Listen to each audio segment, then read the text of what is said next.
Hi, I'm David Busch, and this is Busch History. You are viewing my ongoing series called The Presidents.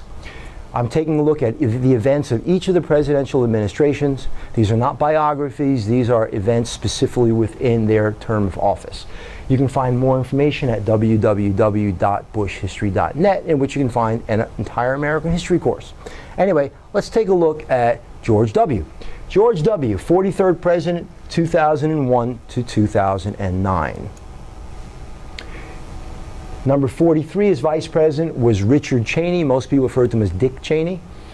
His political party was Republican. His term of office was 2001 through 2009. Who came before him and after him? What were their political parties? Bill Clinton came before him. He was a Democrat. And Barack Obama came after him, also a Democrat.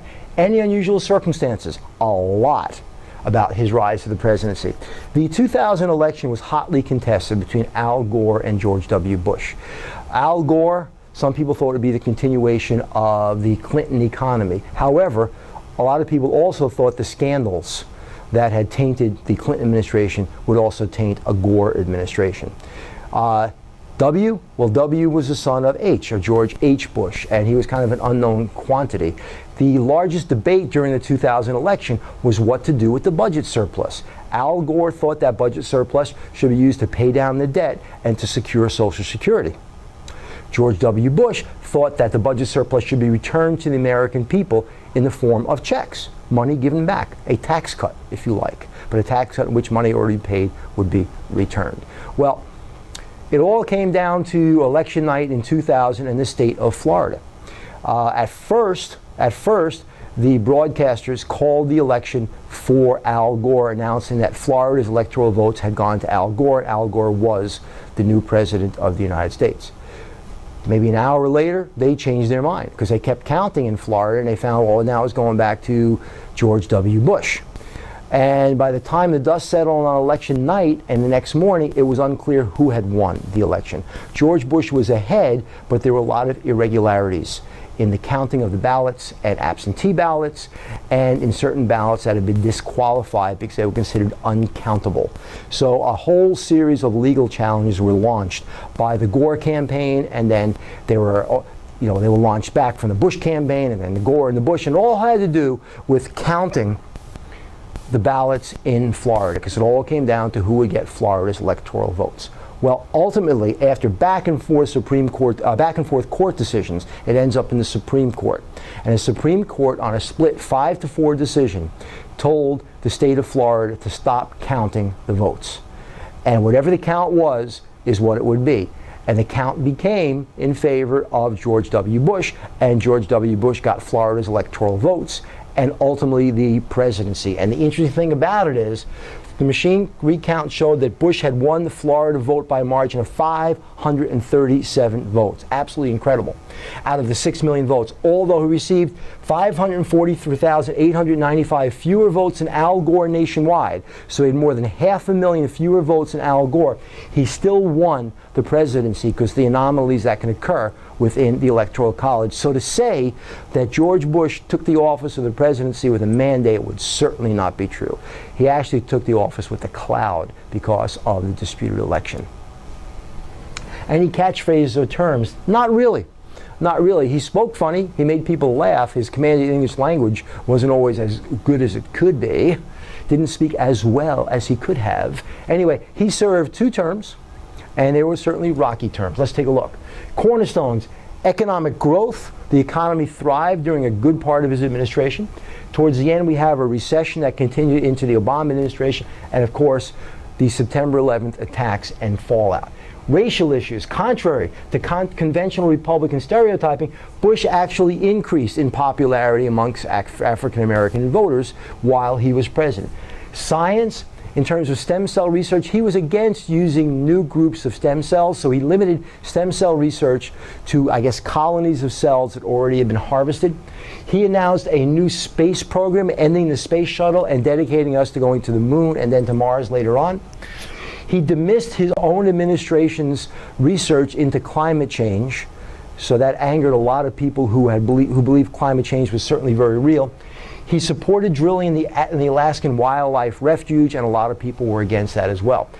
he came up with the idea of no child left behind. It's got a very catchy term.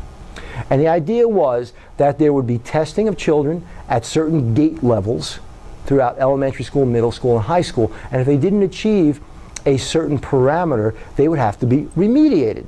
It makes sense, except what happened was there wasn't enough money for the program to be implemented well throughout the 50 states.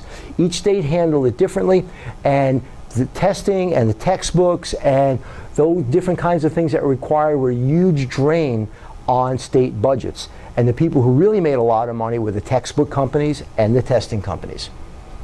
Tax cuts. The Clinton surplus was returned to the population with tax refunds in both 2001 and 2002. We received checks in the mail. I do believe one check was $800 and one was $600. And there were some people, I was one of them, who simply wrote return to sender, and we sent those checks back because we didn't agree.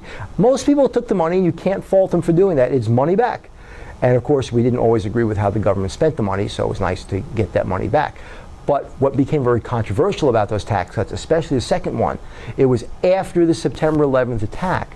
And at that point, we were already gearing our military up for certainly Afghanistan. And then later on, Iraq was, in the wings sometime later on in 2003. Not related to 9/11, but nevertheless, we were going to be spending a lot of money. And the idea of giving back money to people in the form of tax cuts and these checks was highly controversial.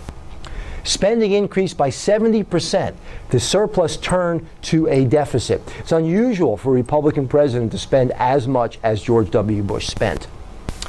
He advocated privatization of Social Security. In other words, instead of people putting money into Social Security and then the government running herd over the entire Social Security organization, he advocated people being able to invest that money independently. Very, very controversial. The financial crisis of 2008, after years of too much spending, too much lending, irresponsible lending, and a burst in the value of homes, what's called the housing bubble, the economy fell into a tailspin. And that became known as the recession of 2008. You can click here for President Bush's farewell address if you'd like to see President Bush's closing remarks.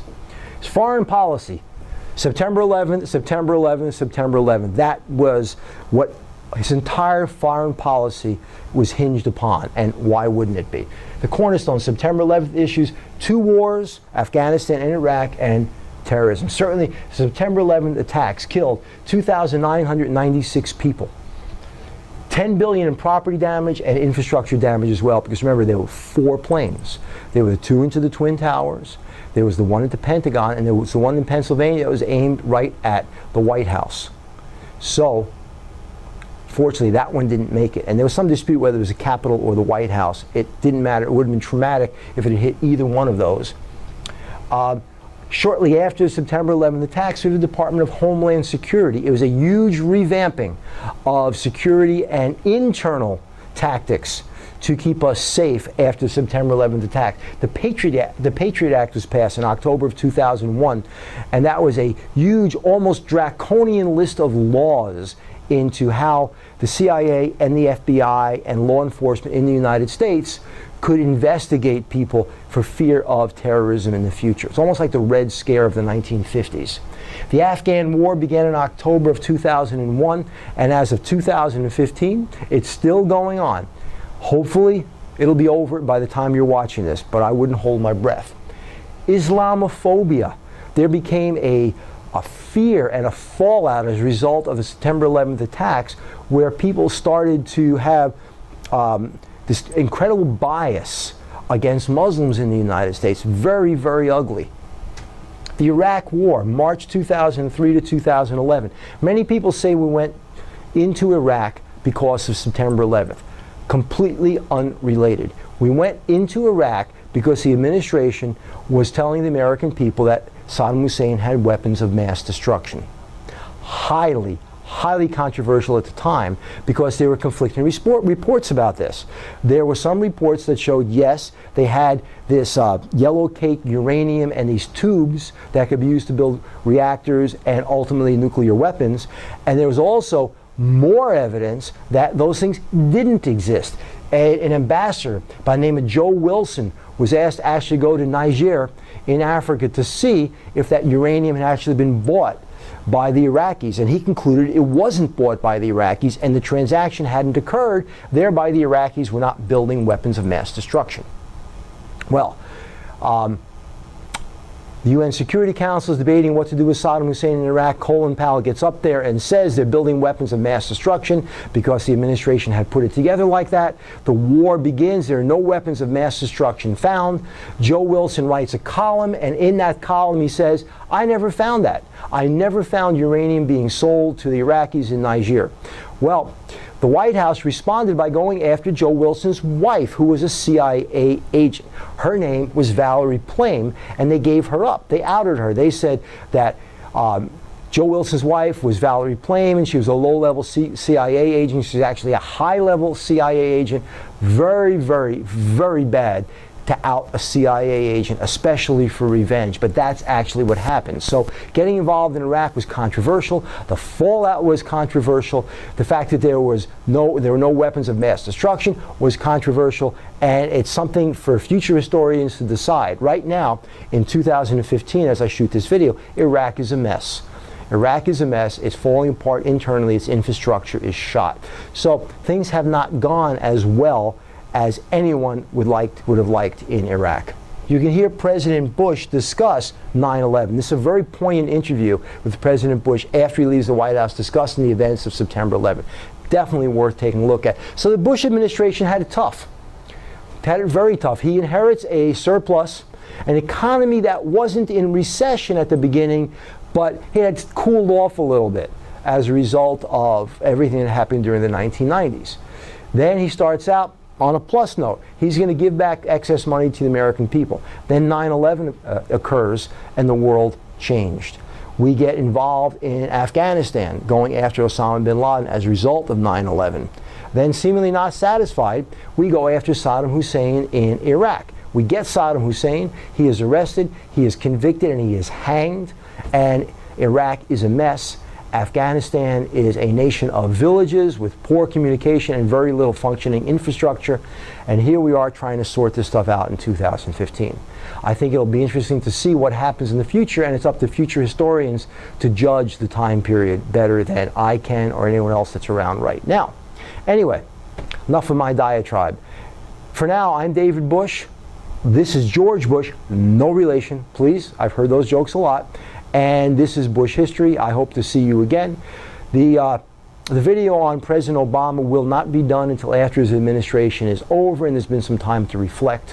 There are a lot of things that occurred during the Obama administration, and I'm shooting these videos while President Obama is in office. So for now, I'm David Busch, and I will see you again. Visit Bush History, www.bushhistory.net, and you can find an entire course in American history. Have a good day.